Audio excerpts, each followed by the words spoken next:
Hello semua, welcome to Mr. Mat channel. Saya Mr. Mat, dan untuk malam ini saya akan kongsikan sedikit beberapa perkara mengenai bantuan prihatin nasional. Namun sebelum itu, saya mohon semua untuk subscribe, like dan tekan notifikasi button sebelum saya mulakan video ini. Okey, sebelum tu mari sama-sama kita tengok pengumuman daripada Tan Sri Yang Amat Berhormat Tan Sri Muhyiddin Yassin, Perdana Menteri Malaysia kita, berkenaan bantuan prihatin nasional. Untuk meringankan beban anda, kerajaan akan menyediakan bantuan prihatin nasional. Bantuan prihatin nasional iaitu pemberian tunai secara one-off dengan peruntukan hampir 10 bilion ringgit, dan buat pertama kalinya akan disalurkan juga kepada kumpulan M40. Mereka ini termasuk pekerja swasta, peneroka felda, petani, nelayan, peniaga kecil dan semua yang tergolong dalam kumpulan M40 dan ke bawah.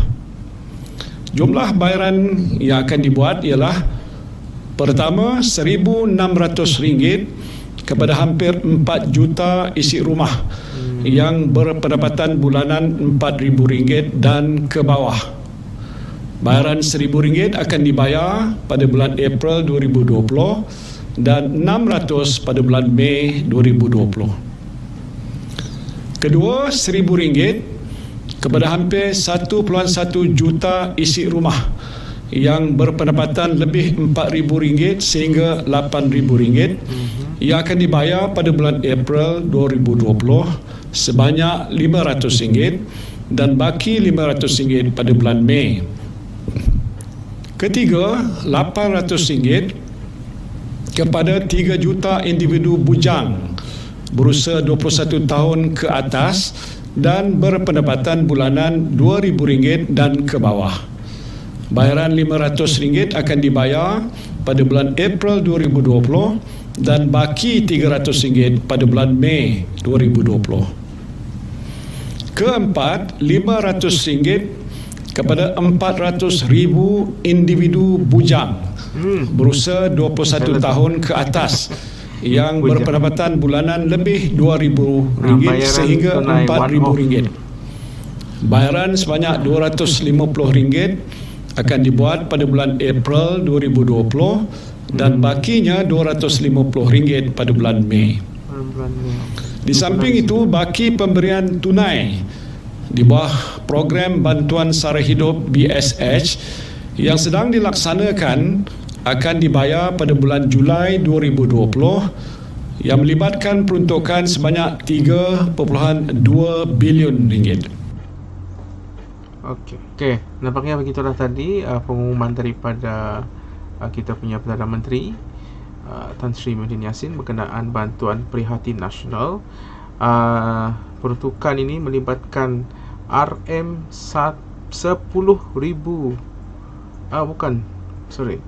Peruntukan ini melibatkan RM10 bilion. 10 bilion.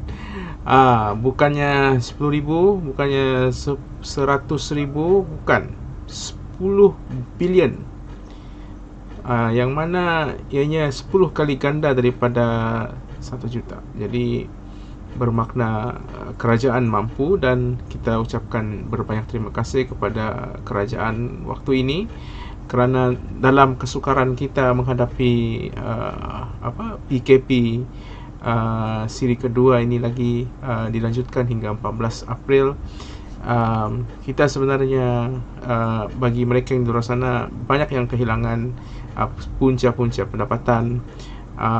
Kalau yang kerja kerajaan ataupun swasta mungkin ada sedikit gaji yang mereka terima ujung bulan, tapi mereka yang ada ini yang pendapatan harian, contohnya saya punya kakak, dia seorang pengusaha jualan kuih muih dan terputus pendapatan. So inilah bantuan ini yang ini yang diumumkan oleh PM, membantu golongan-golongan seperti inilah.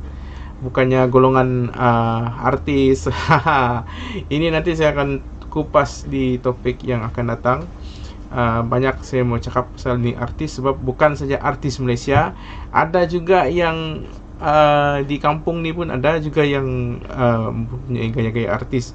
Siapa dia? Nanti saya akan kupas pada video yang selanjutnya. Namun pada video kali ini saya ingin kupas mengenai macam mana kita mau apply bantuan prihatin nasional.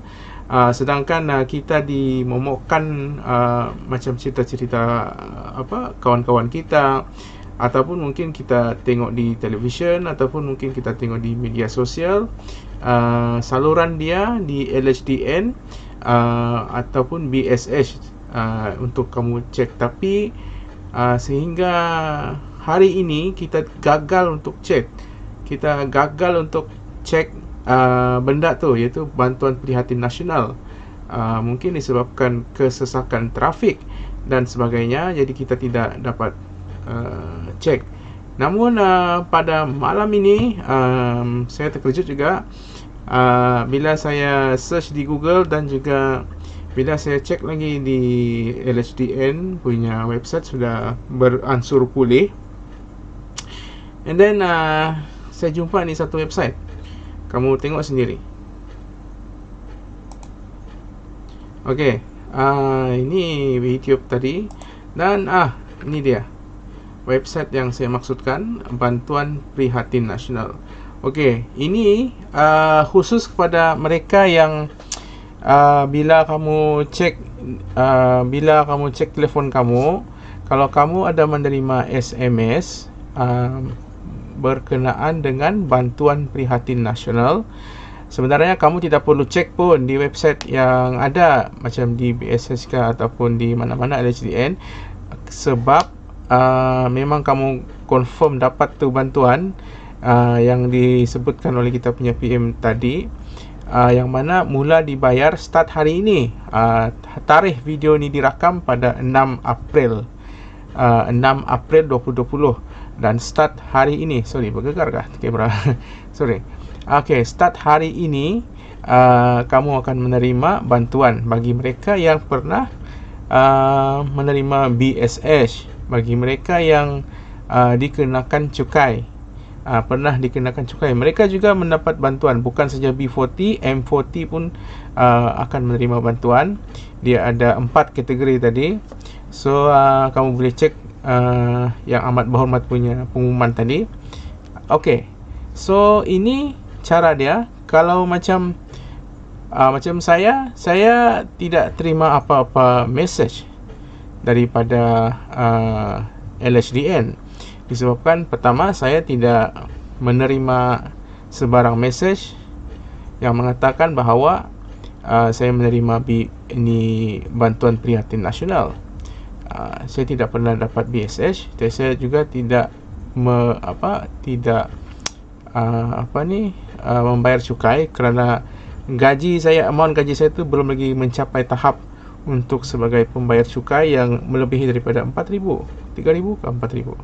So bila begitu, dan ada yang di luar sana yang mungkin tidak sampai hari ini tidak ada message daripada LHDN, better kamu cek di website ini. Ini website dia, kamu tengok di sini, ini website dia. Kamu pergi, okey, saya mula dari awal. Google, not Google Translate. Sorry. Okey, kenapa? Okey, ini kenapa saya balik pergi sini, sebab saya mau kamu faham. Mungkin yang advance tu boleh skip part ni lah. Kalau kamu sudah advance, kamu boleh skip part ni. Tapi bagi mereka macam pakcik-pakcik ataupun makcik-makcik di luar sana tu, mungkin dia ternampak ini video dan dia mau cek dia punya status kan, sebab dia tidak ada message dan tidak ada makluman apa-apa. Okey, kamu cek di sini, kamu type di Google BPN. BPN. Dah, pop. Keluar di situ, kamu cek di sini. Inilah dia, ruangan dia. Dan kamu masukkan kamu punya kad pengenalan. Macam contoh, saya punya IC lah kan. Okey, cari sini.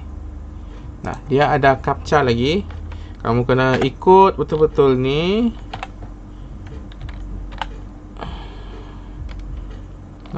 6EUS. Semak. Ini disebabkan saya sudah buat permohonan tadi awal. Namun kalau dia macam dia bilang tiada, dia ada bagi tahu di situ tiada semakan kah? Tidak ada dalam permohonan. So kamu kena klik di situ dan kamu buatlah login masuk di sini. Sini dia punya banyak dia punya panduan lah. Kamu kena login dan register kamu punya permohonan lah. Ini saya ada sini. So saya sebenarnya ada download ini, ada satu panduan pengguna cara untuk semak lah status. Tapi saya tengok ni, kamu tengoklah ada macam yang tidak jelas. Okey. Alright. Okey, kita mulakan lah. Nampak? Kita mulakan. Okey, dia paparan dia begini. URL dia HTTPS macam saya buat tadi. Kalau macam kamu nak ingat, kamu just Google je lah. Okey, masukkan nombor IC, klik butang semak. Kalau macam terdapat 3 status, iaitu lulus, tidak lulus, tiada rekod, tidak layak. Okey, ni yang nombor 1 ataupun nombor 2. Nombor 1 ni tidak masalah lah. Tapi yang nombor 2, nombor 3 dan tidak layak ini, tidak layak ini jangan ceritalah. Mungkin gaji korang tu mungkin lebih daripada 8,000. Jadi tidak layak lah. Tapi mereka yang macam saya ni kan, gaji antara 2,000, range dia daripada 2,000 hingga 4,000 begitu kan. Kalau kamu orang bujang macam saya, dia akan tulis di situ tiada rekod. Dia akan dia akan tulis itu tiada rekod. So apa yang kamu perlu buat, kamu kena isi borang. Ini bagi yang lulus ni memang tak perlu apa-apalah, cuma paparkan borang saja. Dia akan bagi tahu di situ. Dia akan minta paparan kamu punya ini borang lah kalau macam memang sudah lulus. Tapi macam mana pula kalau yang tidak lulus ataupun tiada dalam rekod. Kalau macam sekiranya begini, okey, tidak lulus kamu kena buat permohonan rayuan lah. Ini dia akan automatically dia akan create butang di sini untuk anda apply, dan kamu follow the step lah. Ini bagi permohonan bagi yang tidak lulus. So macam mana dengan saya punya case ni? Macam saya tidak tadi, dia punya status you kena isilah beginilah kan. Okey, yang macam saya tiada rekod. Tiada rekod maknanya saya kena mohon baru. So kena isilah semua maklumat. Kamu kena, apa yang kamu perlu sediakan adalah macam kamu punya alamat, kamu punya IC, kamu punya nombor telefon yang boleh dihubungi, alamat yang boleh untuk kamu post. Jangan guna alamat rumah, alamat IC, sebab takut nanti kalau macam government mau kasih tahu apa-apa kan, government ingin bagi makluman dengan kamu, tapi tidak dapat masuk. So apa yang kamu perlu buat adalah masukkan alamat yang boleh dihubungi. Begitu juga dengan email, begitu juga dengan nombor telefon. So 2-3 benda ni amat penting. Sekiranya macam ada perubahan, sekiranya ada pengumuman ataupun makluman yang boleh disampaikan menerusi inilah. So itu yang kamu perlu sedia. Kamu tidak perlu sediakan dokumen, so kamu kena sediakan ini. Macam kamu perlu ingat macam nombor IC, alamat, dan juga jangan lupa maklumat waris. Ini yang saya struggle tadi, sebab jam menunjukkan pukul 10 malam, tiada orang. Sebab saya takut kalau saya buat esok, mungkin ini website akan lagging. Jadi saya kena buat segera. Bila saya tengok ni, dia punya website ni tidak sesak. boleh kita masuk dalam sistem. So kita kena cepat lah, sebab sekarang ni 3.5 juta penduduk sekarang berpusu-pusu untuk cuba untuk semak, cek dia layak ke tidak dan juga mahu buat permohonan. So kamu kena cepatlah, jangan tunggu lama-lama. Bila sudah masuk saja tu sistem, terus kamu apply. Okey. Dan di mana saya melalut tadi? Okey, maklumat waris kamu kena sediakan. So itu sebabnya saya terpaksa minta saya punya anak buah jadi waris saya. Jadi waris saya pula. So pastikan kamu macam mempersetujui dengan kamu punya waris tu. Kamu minta nombor IC dia, nombor telefon dia, nama dia betul apa, dan pilih hubungan di situ. Kalau macam isteri, kasih masuk isteri lah. Kalau macam kamu ni bujang, kamu masuk antara ibu bapa kamu ataupun adik-beradik kamu, begitu. Okay. And then dia ada akuan pengesahan pemohon, tik di situ, dan dia akan minta hantar, dan dia akan seterusnya dia akan minta kamu create account. Maksud saya login untuk kamu cek itu kamu punya bantuan tu. So seperti biasa dia minta 5 soalan keselamatan, dan macam kita buat Gmail lah benda. Kalau macam yang advance tu kan mungkin dia tahu, tapi bagi makcik-makcik dan pakcik-pakcik tu kan macam kita buat ni email, dia minta kata laluan, macam-macam lah dia minta. So follow the step lah. You follow the step, and that's it, that's all. So itu bagi yang yang tidak ada rekod, kena buat permohonan baru. Kalau yang dia bilang sana tidak lulus, kamu kena buat rayuan. Dia akan automatically di situ. Kamu just follow the step. And kalau macam kamu tidak layak, ini memang tidak perlulah mohon, sebab mungkin bila kita nilai balik, mungkin dalam penilaian mereka tidak layak lah, mungkin gaji kamu besar kan kali. So bagi mereka yang terus sana lah, yang macam mau tahu macam mana mau mohon ni, just follow the step. And pastikan sebab masa sekarang ni pukul 10, rakaman ni pada pukul 10.53 malam. Kalau kamu membuat permohonan, pastikan jangan di waktu puncak. Waktu puncak pada sebelah pagi, dalam pukul 9, pukul 10 begitu, sehingga pada pukul 5 petang. Di situ memang jam teruk, kamu tidak akan dapat masuk tu sistem. Sebab bayangkan 3.5 juta rakyat Malaysia, tolaklah mungkin 50% of them yang ketua rumah kan. Bayangkan beratus ribu ataupun berjuta orang masuk LHDN punya website, masuk BSH punya website, dan masuk ini website bagi bantuan prihatin nasional. Jadi sistem diorang ni akan terstuck. Memang bermula daripada 1 April tu kan, 1 April hinggalah sekarang sistem dia memang sesak.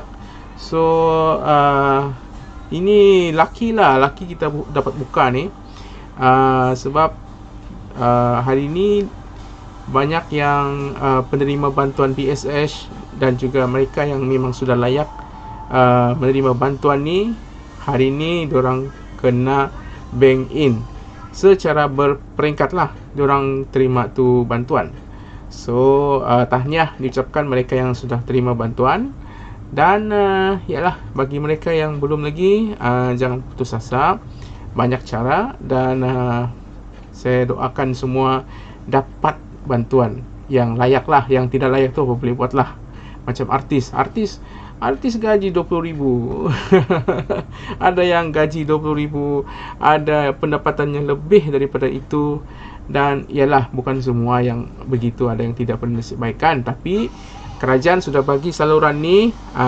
Kamu orang yang artis-artis yang hilang punca pendapatan tu, kamu boleh ini buatlah macam orang biasa lah. Yang orang biasa dia dapat 500, 1,600 bagi ketua rumah, 800 bagi yang di bawah pendapatan 2,000. Kalau kamu rasa macam susah kan, apply macam rakyat marhen macam kami ni.